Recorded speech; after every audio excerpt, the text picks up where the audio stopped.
In this video, we will discuss the optimal page replacement algorithm. This algorithm says that if a page has to be replaced in the main memory, then replace that page which will not be used for the longest period of time in future. So if we know that a particular page is not going to be used in future, then we can remove that page from the main memory to bring in a new page from the hard disk. But how do we know which page will not be used in future? Because we do not know the future memory references of the reference string. So this, if it could be implemented, then this would be the ideal page replacement algorithm.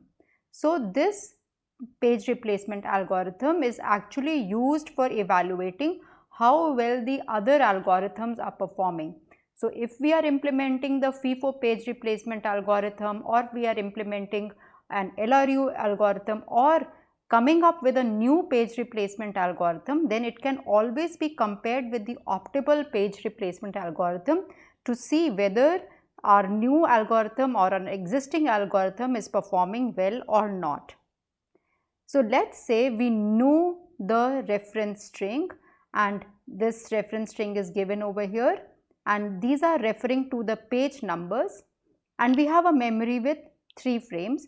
Then how will this optimal page replacement algorithm work? So the first reference is for page 7.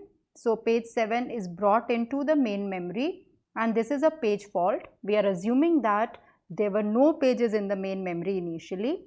Next reference is for page 2. So again a page fault, and it is brought to the main memory. Then 3, again a page fault brought to the main memory. Then there is a reference for page 1 which is not in the main memory. So again this is a page fault. Now which page will be replaced, whether 7, 2 or 3? Now if we look forward to see that out of these 3, which page will not be used for the longest period? We know that, we can see over here that 2 is going to be used very soon, then 3 is also going to be very soon, but 7 is the page which will not be used for a long time. So now 7 is the page which will be used after 2 and 3, so 7 can be replaced by 1. So 1 comes in place of the page number 7. Now comes page 2, a reference for page 2, but it is already there in the main memory, so it is a hit. Now comes page 5, not in the main memory, so page fault. Now again we have to look and see which page can be replaced out of 1, 2 and 3. So we can see that very soon a reference is going to come for 3, then a reference for 1 is also going to come, but there is no reference that is going to happen for 2. So 2 can be replaced by page 5. So page 5 comes in place of page 2. Now there is a reference for page 3, but page 3 is already there in the main memory, so it's a hit. Now there is a reference for page 4.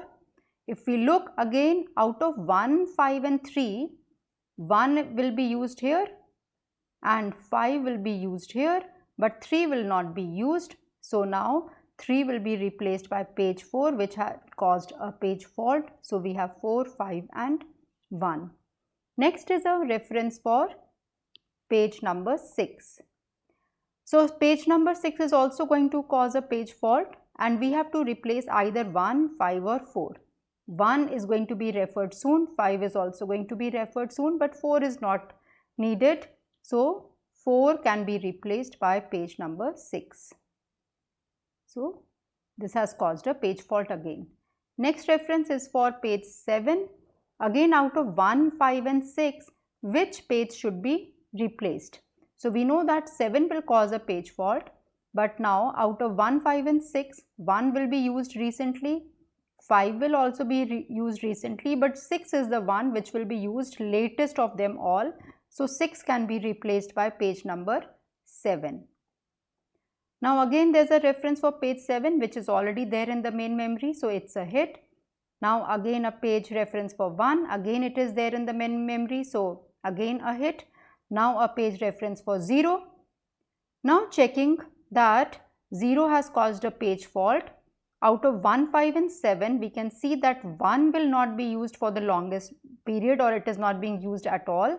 So 1 is being replaced by 0. So 0, 5 and 7. Again now reference for 5, which is a hit, reference for 6. Now 6, if we see that it has caused a page fault, 7 will be used very recently. So we cannot replace 7, but out of 0 or 5, any one can be replaced and can be replaced by 6. So we can have 6, 5 and 7. Now if we come to reference of 7, 7 again is a hit. So now if we count the number of faults, so we have 1, 2, 3, 4, 5, 6, 7, 8, 9, 10. So the optimal page replacement algorithm has caused 10 faults. Now if we come up with any new page replacement algorithm, we will see how many faults that page replacement algorithm causes with this same reference string, and we will compare it with the number of faults caused by optimal page replacement algorithm and see how well the new replacement algorithm is working.